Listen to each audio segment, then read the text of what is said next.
পরিচয় গোপন রেখে আমার দুলাভাই আমার সাথে কেন এমনটা করলো সেটা জানলে হয়তো বা আপনারাও অনেক বেশি অবাক হবেন যে মানুষ এমনটাও করতে পারে। আসসালামু আলাইকুম এভরিওয়ান, কেমন আছেন সবাই? আশা করছি সবাই ভালো আছেন। ভিডিওর শুরুতে বলে নিচ্ছি, আমি আজকে যে কথাটা মূলত বলবো সেটা সত্যি কথা বলতে আমি নিজেও জানতাম না। আমি জেনেছি 2 দিন পর যে এরকমটা আমার সাথে করেছে আমার দুলাভাই যিনি।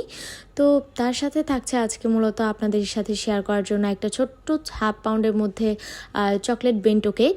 আমার করা এই চকলেট কেকটা একটু অন্যরকম ছিল। তো আমি পুরোটা ঘটনা বলি, তাহলে আপনারা বুঝতে পারবেন।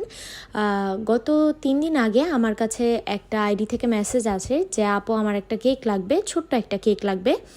তো আমি বলছিলাম যে আমরা তো মিনিমাম 1 পাউন্ড থেকে অর্ডার নেই, এর নিচে আর কি অর্ডার রাখি না।